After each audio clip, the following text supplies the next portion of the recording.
Hello everyone. Class 10th mathematics में हम लोग डिस्कशन कर रहे थे रियल नंबर के बारे में। फर्स्ट और 2 एक्सरसाइज ख़त्म हो गई हैं।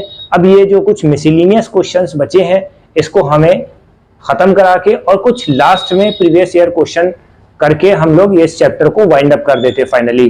ठीक है, तो ये क्वेश्चन एग्जाम में बहुत ज़्यादा पूछा जाता है। पहले ये पूछा जाता था, अब ये वन लाइनर में आता है या ऑब्जेक्टिव टाइप में आता है कि आपको ये बताना है कि √3 को आप प्रूफ करिए कि ये इरेशनल नंबर है।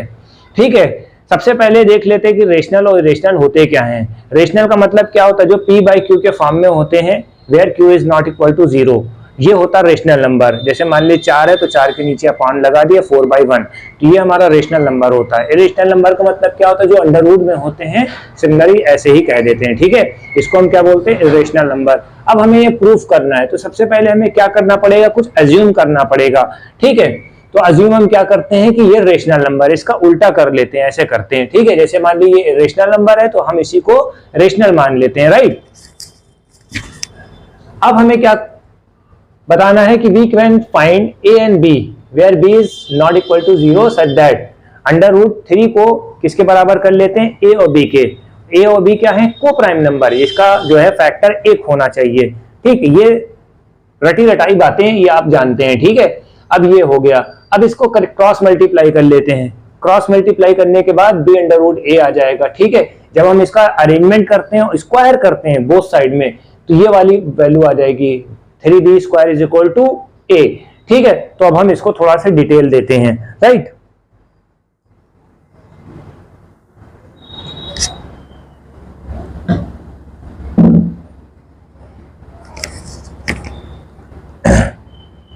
सबसे पहले करते क्या है कि ये क्या है, हमारा रेशनल नंबर है। ये हमारा क्या है, रेशनल नंबर है। ठीक है, इसको किसके बराबर कर लेते हैं, a/b के फॉर्मेट में कर लेते हैं, a/b के फॉर्मेट में कर लेते हैं। ठीक है, अब यहां से क्रॉस मल्टीप्लाई कर देंगे। ठीक है, a और b का कॉमन फैक्टर a होना चाहिए, इसी वजह से हम इसको क्या बोलते हैं, को प्राइम नंबर बोलते हैं, राइट। जब हम इसका क्रॉस मल्टीप्लाई करेंगे तो क्या हो जाएगा, a is equal to √3b। ये आपका एक कॉन्सेप्ट बन गया। अब इसका स्क्वायर कर लेते हैं। ठीक है, squaring both side, squaring both side, तो a² is equal to 3b², ये आपका ये बन गया। ठीक है, एक पॉइंट आपका ये तैयार हो गया। ठीक है, अब इसमें इन्होंने ये बताया है कि जो a² है डिविजिबल है किससे, 3 से। ठीक है, तो थ्योरम 1-3 जो बताती है, तो a जो है डिवाइड हो सकता है, अगर a² जब है 3 से डिवाइड हो सकता है तो a भी 3 से डिवाइड हो सकता है ऑलरेडी। ठीक है, तो अब हम क्या करेंगे कि a की वैल्यू जो होती है हम 3c ले लेंगे। थर्ड नंबर हम ले लेते हैं। देखिए अभी a था, यहाँ b है और c है। ठीक है, अब हमने क्या कर लिया, तीसरा नंबर हमने सिलेक्ट कर लिया। ठीक है, जब हमने तीसरा नंबर सिलेक्ट कर लिया तो हम क्या करेंगे, ये है क्या, a is equal to 3c है, ये हमने ले लिया तीसरा नंबर।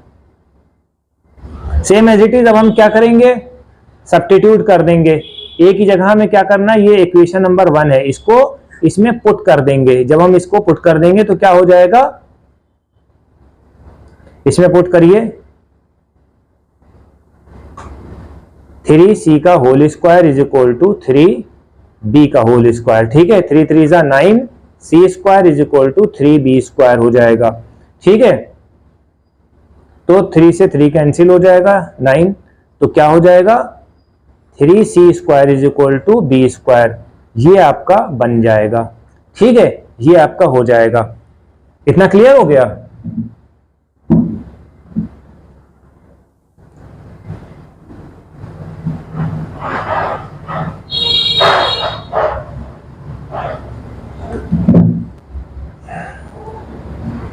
अब अगर वही बात है, अगर b डिविजिबल है 3 से, b² डिविजिबल है 3 से, तो b जो है डिविजिबल है 3 से, वही थ्योरम इसके लिए भी लग जाएगी और इस तरह से जो है कंट्राडिक्शन आ जाएगा। तो ये चीज आपको करनी है, बस यहां पर आपका क्वेश्चन फाइनली खत्म हो जाता है।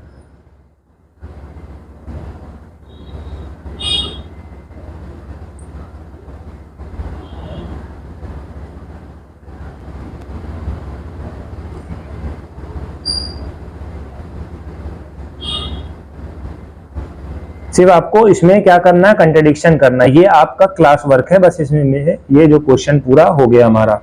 ठीक है, ये चीज आपको थोड़ा सा ध्यान रखनी है। ठीक, बस आपको ये ध्यान में रखना है। क्या करना है लास्ट में, ए और बी का जो है 3 कॉमन फैक्टर है। कॉमन फैक्टर क्या है, 3 है, क्योंकि भाई अगर नंबर निकालोगे तो 3 कॉमन फैक्टर निकलेगा, 3 कॉमन फैक्टर निकलेगा। ठीक है, और जो पहले से बता दिया गया है कि भाई क्या है, ये को प्राइम नंबर है।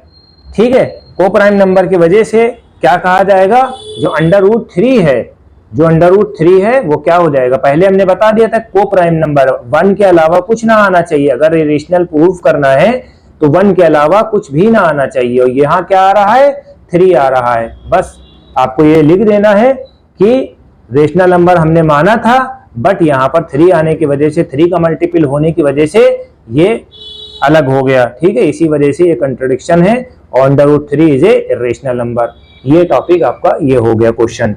ठीक, दूसरे क्वेश्चन पे मूव ऑन करते हैं। सेम एज इट इज है दूसरा क्वेश्चन। ठीक है, इसमें भी यही करना है। इसको हम आधा बताएंगे, आधा आपको खुद करना है। ठीक है, वही काम आपको करना है। 5√3 a/b, ये हो गया आपका। ठीक है, a/b है, √3 को अलग ले लो और इसको a अलग कर लो,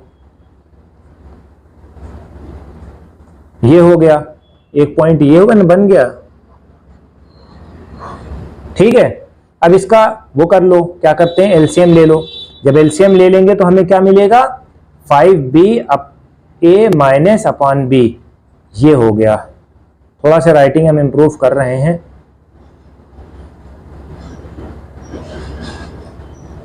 ठीक है, राइटिंग हम इम्प्रूव करने पे लगे हुए हैं। ठीक, ये चीज आपकी एक इक्वेशन बन गई, ये आपका एक इक्वेशन बन गया। ठीक है, अब √3 को हमने रेशनल माना था, अगर हमारा ये रेशनल है तो ये भी रेशनल होना चाहिए।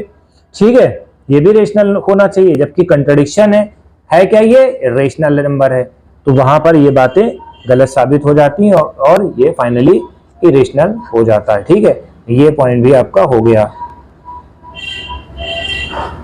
एक क्वेश्चन जो है आपका वो उसका है, ये वाला जो क्वेश्चन दिया गया है इसको हमने शायद उतारा नहीं है, 2 मिनट नोट डाउन कर लें इसको।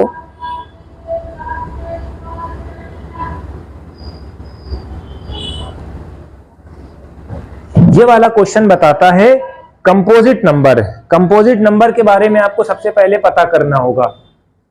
ठीक है, सबसे पहले आपको कंपोजिट नंबर के बारे में आपको पता करना होगा। भाई कंपोजिट नंबर होते क्या है, जिसके एक से ज्यादा फैक्टर होते हैं उसको हम कंपोजिट नंबर बोलते हैं। ठीक है, कंपोजिट नंबर जिनके एक से ज्यादा फैक्टर होते हैं। तो इसमें इन्होंने क्या दिया हुआ, शो दैट द नंबर 5 × 11 × 17 + 3 × 11, ये आपका क्वेश्चन है। इसको प्रूफ करना है कि कंपोजिट है या नहीं है। तो कंपोजिट के लिए हमें क्या करना पड़ेगा, सबसे पहले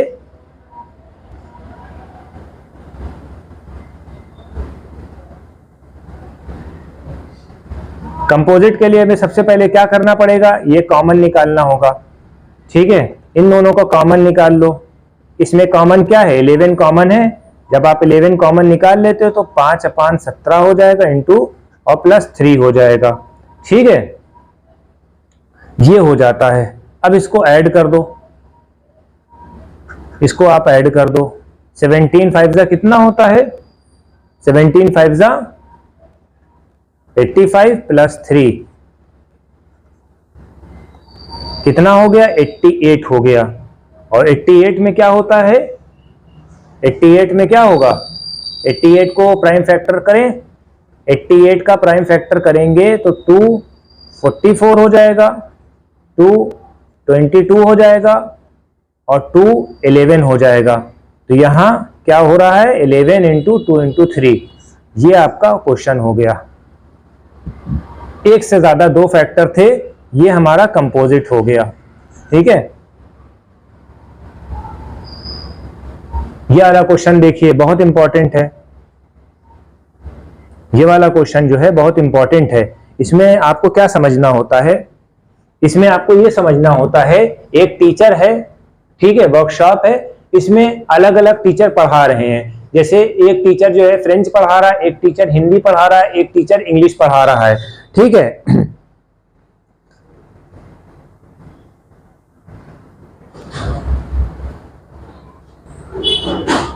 ठीक है, कितने टीचर हैं? 48 टीचर हैं, 48 टीचर हैं, 80 टीचर हैं, और ठीक है थोड़ा सा गलत लिख दिया है, 48 है, 80 है और 144 टीचर हैं, ठीक है। अब आपको ये बताना है,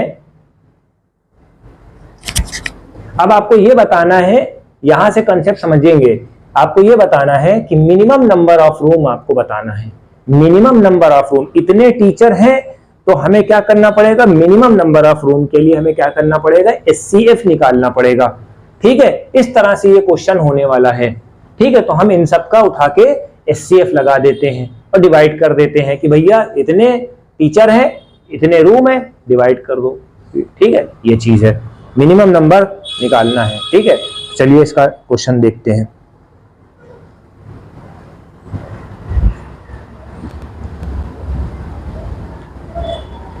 फोर्टी 48 को हम क्या करेंगे, 48 को तो 2 जा 4, 2 जा 8, ठीक है, 8 2 जा 16 इंटू 3 कितना हो गया, 2 की पावर 4 इंटू 3, एक ये हो गया। 80 को कैसे, हाउ टू राइट डाउन 80, 80 को भी यही करेंगे, 2 2 जा 4, 2 जा 8, 2 जा 16, 5 जा 18, 2 की पावर 4 इंटू 5। एचसीएफ में क्या था, मिनिमम नंबर हम लेते हैं। 144 में क्या है, 144 में 2 2 जा 4, 2 जा 8, 2 जा 16, ठीक है, 16 9 जा 144, ठीक है। तो ये क्या हो जाएगा, अब हमने क्या कहा था, मिनिमम नंबर ऑफ लेना है, ठीक है, मिनिमम नंबर लेना है। तो एचसीएफ इसका क्या हो जाएगा, एचसीएफ क्या हो जाएगा, 16 हो जाएगा, 2 की पावर 4 दैट्स मीन 16, ठीक है। जब ये 16 हो जाएगा तो क्या हो जाएगा, अब इसको डिवाइड कर देंगे, कितने नंबर हैं, फ्रेंच वाले लोगों के लिए, फ्रेंच के कितने टीचर है, 48 है, तो 16 से मल्टीप्लाई कर देंगे। तो फ्रेंच के लिए अगर पूछते हैं, फ्रेंच के लिए कितने रूम अलॉट हुए, 3 रूम अलॉट हुए, ठीक है। हिंदी के लिए कितने रूम अलॉट हुए, हिंदी के लिए कितने रूम अलॉट हुए, 80 हैं, और 16 से डिवाइड कर देंगे, हिंदी के लिए 5 रूम अलॉट हुए, ठीक है। अब इंग्लिश वालों के लिए, इंग्लिश पे कितना है, 144 है, तो 16 को डिवाइड करो, 9 आ गए, ठीक है। अब इन सबको उठा के ऐड कर दो, अब इन सबको उठा के ऐड कर दो, आंसर आ जाएगा। तो ये भी क्वेश्चन आपका हो गया, बहुत तगड़ा वाला क्वेश्चन है, मजा आ जाएगा।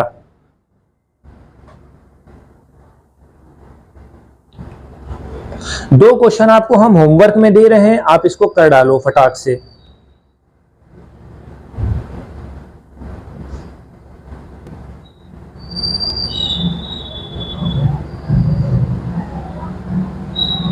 दो क्वेश्चन हम होमवर्क में दे रहे हैं, आप इसको फटाक से कर डालो। आपको एचसीएफ बताना है, आपको एचसीएफ बताना है किसका, 16 का और 13 14 का, ठीक है। ये आपका कमेंट सेक्शन में आ जाना चाहिए। और दूसरा क्वेश्चन जो होता है 3 + 2√5, ठीक है, इसको भी सेम एज इट इज करना है, ठीक है। इसको हम क्या करेंगे, a/b के फॉर्मेट में ले लेंगे, ये 3 इधर चला जाएगा, ठीक है, तो a/b -3 हो जाएगा, ठीक है, 2/√5 हो जाएगा, ये 2 फिर इधर चला जाएगा अपान में, ठीक है। √5 जो होता है किसके बराबर हो जाएगा, इसके बराबर हो जाएगा 2a/b -3, ठीक है। √5 को हम क्या करेंगे, इसको पहले एलसीएम ले लेते हैं, ठीक है, a -3b/2b, बस ये हो गया। अगर ये रेशनल नंबर है तो ये भी रेशनल नंबर होना चाहिए, जबकि ये इरेशनल नंबर है और कॉन्ट्रडिक्शन लग गया, आंसर आ गया।